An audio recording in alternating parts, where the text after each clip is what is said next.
Hello guys, welcome back to our decent star classes. तो मेरा नाम है आदर्श पटेल और हम और आप दोनों मिलकर के यार जेनेटिक्स को काफी खूबसूरत तरीके से यार पढ़ रहे हैं और जेनेटिक्स के कॉन्सेप्ट को हम इस तरीके से पढ़ रहे हैं ताकि हमें रटना ना पड़े, हमें समझना पड़े। और हम कोई भी चीज यार रट नहीं रहे, हम सारी चीजों को समझ रहे हैं।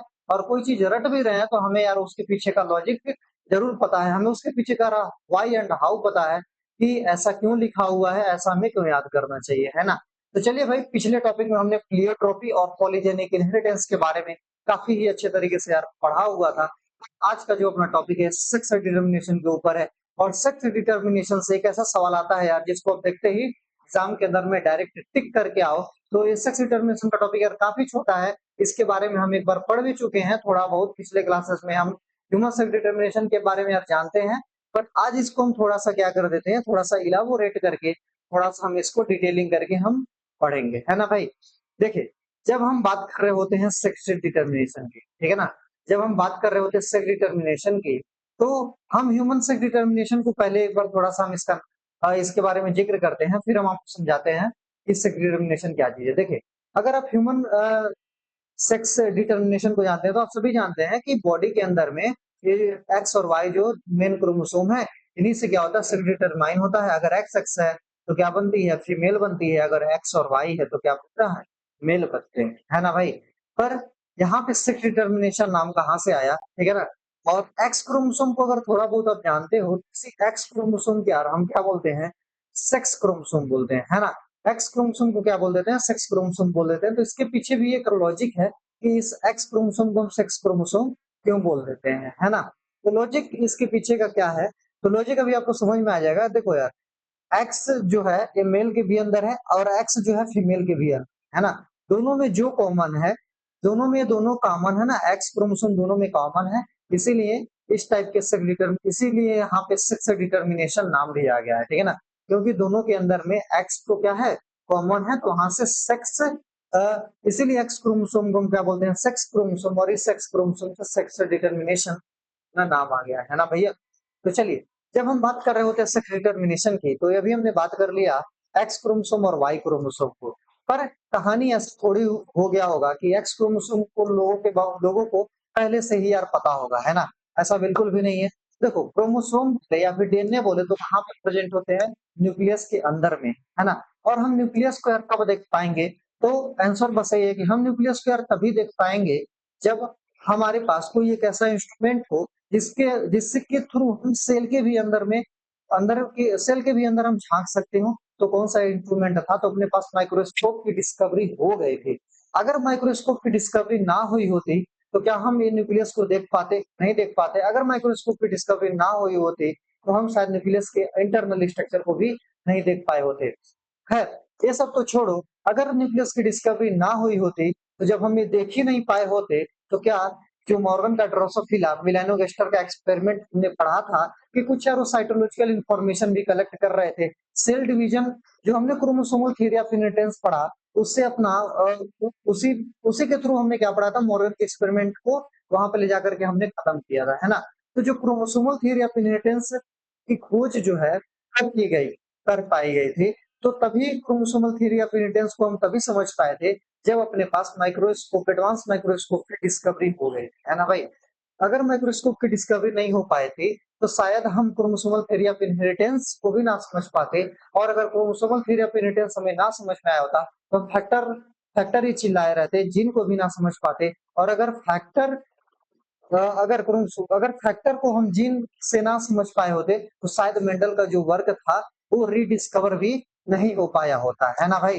तो ये जो कॉन्सेप्ट है, ये जो क्रोमोसोम है, आप कैसे इमेजिन कर सकते हैं कि इसकी डिस्कवरी इतनी आसानी है। बिल्कुल भी नहीं यार, इसकी डिस्कवरी इतनी आसान नहीं है।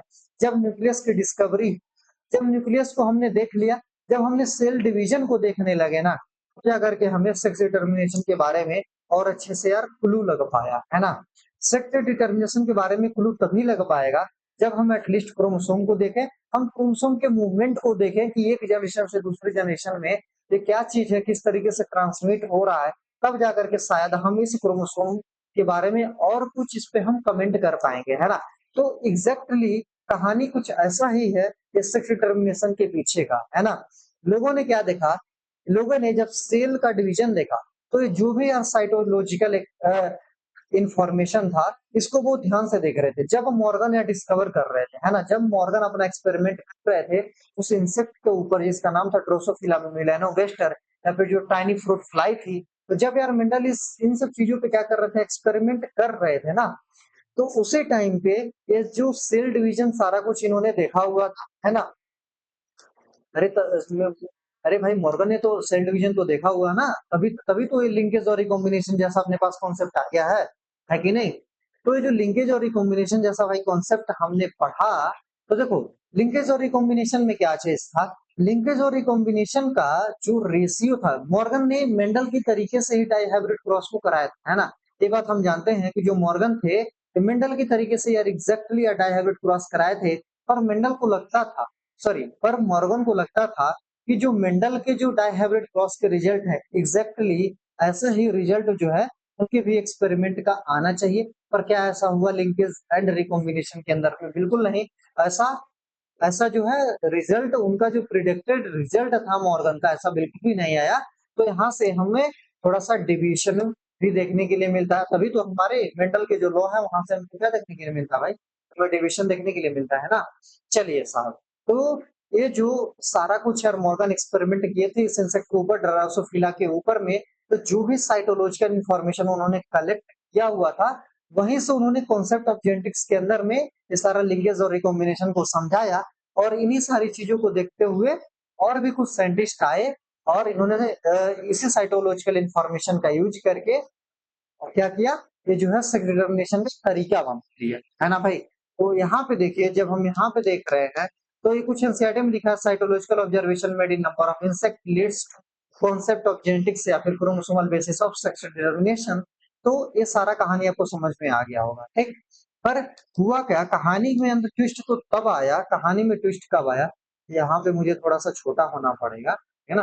तो यार कहानी में ट्विस्ट कब आता है, तो कहानी में ट्विस्ट आता है ईयर 1891, ठीक है ना। ईयर 1891 के अंदर में एक साइंटिस्ट थे हेनकिंग। हेनकिंग का मतलब ये नहीं है कि मुर्गी के राजा थे, है ना, ये मुर्गी के राजा वजा कुछ भी नहीं थे, बस इनका साइंटिस्ट का नाम था हेन किंग, है ना भैया। तो हेनकिंग ने क्या किया था, इन्होंने सेल डिवीजन को देखा और उन्होंने क्या देखा कि ये कोई न्यूक्लियर स्ट्रक्चर है यार।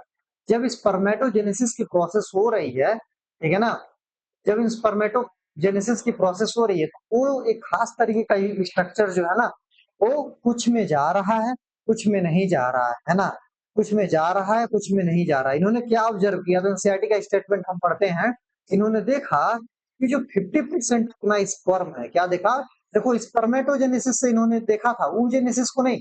अरे भाई ऊजेनेसिस देखे तो 100% स्पर्म सुम जाता ना, है ना। तो इन्होंने स्पर्मेटोजेनेसिस में क्या देखा कि कुछ हर एक स्पर्म के अंदर में क्या है कि कोई ना कोई एक 50% एक स्ट्रक्चर ऐसा है जो 50% वही है, ठीक है ना। 50% रिसीव्ड दिस स्ट्रक्चर, ये जो अपना स्पर्म है, ये जो अपना स्पर्म है, ये एक एक ऐसा स्ट्रक्चर है जो हर एक क्रोमोसोम में लगभग 50% तो जा ही रहा है। तो इस एक्स और वाई में अगर एक्स का हम परसेंटेज देखते हैं, मान लो तो 50% यहाँ पे एक्स क्रोमोसोम होगा और 50% होगा वाई क्रोमोसोम। मतलब कि अगर स्पर्म की हम बात करें, अगर हम स्पर्मेटोजेनेसिस को देख पा रहे हैं, दैट मीन्स कि 50% स्ट्रक्चर ऐसा है जिसके अंदर में ये स्ट्रक्चर जा रहा है ना भाई। तो इन्होंने वही बात बोला कि 50% sperm received this structure after the spermatogenesis where 50% did not receive this। मतलब कि 50% तो एक्स क्रोमोसोम होगा और 50% जो होगा वाई क्रोमोसोम होगा, एक स्पर्म के अंदर यार यही तो होगा, है ना। तो इन्होंने ये चीज लिख दिया और फिर इसी चीज को हेनकिंग ने क्या नाम दे दिया, इन्होंने बोला एक्स बॉडी। याद रखिएगा, हेनकिंग ने एक्स क्रोमोसोम नहीं बोला था, इन्होंने नाम दिया था एक्स बॉडी, याद रखिएगा। हेनकिंग ने कभी एक्स क्रोमोसोम नहीं बोला था, हेनकिंग ने हमेशा एक्स बॉडी नाम दिया था। कौन सा बॉडी, एक्स बॉडी, इस चीज को एक्स बॉडी बोल दिया था। फिर फ्यूचर में लोगों ने थोड़ा और इसके सिग्निफिकेंस को समझा और इसके बारे में जाना, और फिर लोगों ने इसको एक्स क्रोमोसोम नाम दे दिया। वर्ल्डेयर नाम के साइंटिस्ट थे जिन्होंने एक्स क्रोमोसोम नाम दे दिया, है ना भैया। अब यहाँ पे क्या चीज है, type of sex determination on the basis of gametes. ये अब तक की एनसीईआरटी का अगला टॉपिक है, ठीक है ना। देखो मैंने क्या किया, एनसीईआरटी की जो भी यार लाइन थे, है ना, वो टॉपिक में कन्वर्ट कर दिया है और इसी तरीके से आपको अच्छे से समझ में आ जाए, आप चाहे तो इसका हमारे साथ बैठ करके नोट बना सकते हैं, देख सकते हैं वीडियो को पॉज़ करके, ठीक है ना? तो और मैं अभी नोट्स देने वाला हूँ नहीं, क्यों नहीं नोट्स दूँगा, मेरे पास नोट्स है। मेरे पास इस कॉपी के अंदर में पूरा इसमें क्या है कि पूरा का पूरा इसमें नोट्स है। आप देखेंगे तो यहाँ पे पूरा का पूरा यार नोट्स है, ठीक है ना? मैं चाहूँ तो इसका आपको फ़ोटो जो है, वीडियोज़ जो है, तो मतलब इसका फ़ोटो क्लिक करके मैं आपको दे सकता हूँ, टेलीग्राम में डाल सकता हूँ, ठीक है ना? पर इस मेरे डायरी के अंदर में सारा कुछ, इस डायरी के अंदर मेरा सारा मतलब है इसमें ना। देखिए गुरु गोरक्षनाथ की तस्वीर हमारे सामने हमेशा रहती है, ठीक? तो इसमें है भाई, ठीक है ना? पर आप इससे पढ़ोगे, आप समझोगे तो आपको ज़्यादा कैचअप हो। इसीलिए नोट्स बनाते जाओ मेरे साथ, ठीक है ना? मैं बार-बार बोलूँगा नहीं, पर बनाते जाओ, ठीक है ना? कॉपी पेन हमेशा खोल के बैठ। यहाँ पे क्या है, type of sex determination on the basis of male heterogamety. तो मैं बात कर रहा हूँ कि सेक्स डिटरमिनेशन कितने तरीके के हो सकते हैं।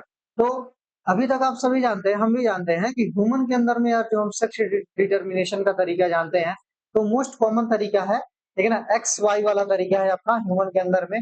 पर यहाँ पे क्या है कि type of sex determination on the basis of gamete, अलग-अलग ऑर्गेनिज्म के अंदर में अलग-अलग तरीके की यार ऑब्वियस बात है कि गैमेट होगा। तो अगर अलग-अलग तरीके की गैमेट अलग-अलग तरीके से हम सेक्स डिटरमाइन करेंगे अलग-अलग ऑर्गेनिज्म के अंदर में। खैर, यहाँ पे on the basis of gamete जब हम बात कर रहे हैं, तो 2 तरीके का अपने पास सेक्स डिटरमिनेशन का तरीका आता है।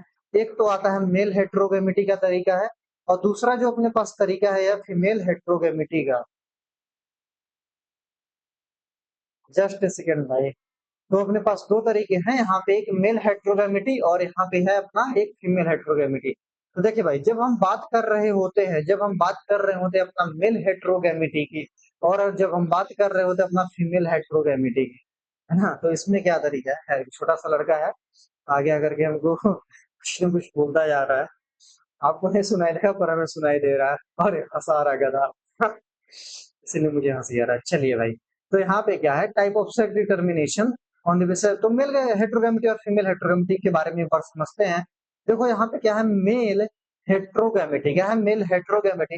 दैट मीन्स कि यार मेल हेटेरोगैमेटी का मतलब ये होगा, मेल हेटेरोगैमेटी किसमें मेल के अंदर में अलग-अलग तरीके के गैमेट होंगे। क्या बोला? मेल हेटेरोगैमेटी के अंदर मतलब ये हुआ कि मेल के जो गैमेट होंगे ये अलग-अलग तरीके के होंगे। तो अगर हम मेल की बात करते हैं, ह्यूमन मेल की अगर हम बात करें भैया, तो ह्यूमन मेल में कौन से गैमेट होता है? एक्स वाई होता है, और ह्यूमन फीमेल में एक्स एक्स होता है। तो ह्यूमन मेल के गैमेट को अगर आप ध्यान से देखें, तो हमारे अंदर में क्या है? हमारे अंदर, मैं मेल हूँ, मेरे अंदर में क्या है? एक्स और वाई क्रोमोसोम है भाई। मेरे अंदर में क्या है? एक्स और वाई क्रोमोसोम। तो देखो, ये जो मेरे जो दोनों गैमेट है, जो मेरे जो गैमेट है, दोनों क्या है? अलग-अलग है। हेटेरो का मतलब होता है डिफरेंट, और गैमेट का मतलब हो जाता ही हो, ठीक है ना? तो जो हमारे गैमेट है क्या है? दोनों गैमेट अलग हैं, इसीलिए एक जो तरीका है मेल हेटेरोगैमेटी। एक तरीका तो ये हो गया कि मेल हेटेरोगैमेटी, कि मेल के अंदर में अलग-अलग तरीके के गैमेट। दूसरा एक तरीका होता है फीमेल हेटेरोगैमेटी, ठीक है ना? मतलब अभी देखो ह्यूमन के केस में क्या था, अभी जो हमने आपको तरीका बताया, जैसे ह्यूमन का एग्जांपल लिया, जिसमें हम मेल क्या है? हेटेरोगैमेट होंगे। हम सब के अंदर अलग-अलग गैमेट। पर कुछ बर्ड्स के अंदर में क्या बोला, पर कुछ बर्ड्स के अंदर में क्या देखने के लिए मिलता है, हमें फीमेल हेटेरोगैमेटी देखने के लिए मिलता है, ठीक है ना? जैसे मेल के अंदर में क्या था, एक्स वाई है, तो मेल है। पर फीमेल के अंदर में क्या है ना, जैसे यहाँ पे मैंने लिख रखा है, जैसे कि जो जेड डब्ल्यू है ना, देखो ये अलग अलग तरीके का गैमेट है।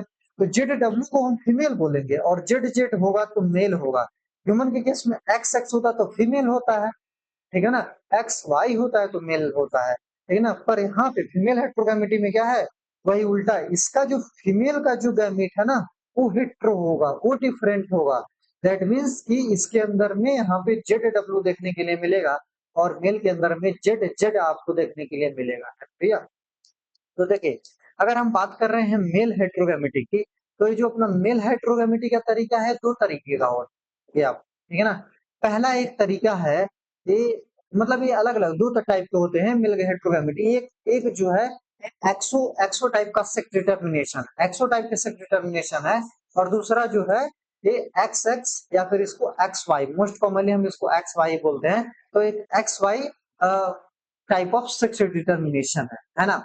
X Y type of determination या फिर एक्स एक्स जो टाइप ऑफ सेक्स डिटरमिनेशन है, ये आप सभी जानते हैं कि ह्यूमन के अंदर में पाया जाता है और किसके अंदर में पाया जाता है, तो ह्यूमन के साथ साथ ड्रोसोफिला के भी अंदर में पाया जाता है। इसीलिए मॉर्गन ने ड्रोसोफिला पे ही एक्सपेरिमेंट किया, है ना। इसीलिए मॉर्गन ने ड्रोसोफिला पे एक्सपेरिमेंट किया था और इस एक्सपेरिमेंट करने से फायदा ये हो गया कि जिस तरीके से ह्यूमन का सेक्स डिटर्मिनेशन हो रहा है उसी तरीके से इस फीमेल इंसेक्ट, इसी तरीके से जो इंसेक्ट है अपना ड्रोसोफिला इसमें भी होता है। और ड्रोसोफिला के सेक्स को हम ऐसे फिजिकली देख करके डिटरमाइन कर सकते हैं। ड्रोसोफिला में जो फीमेल होती है ना वो बड़ी होती है, जो मेल होता है छोटा होता है ना भैया।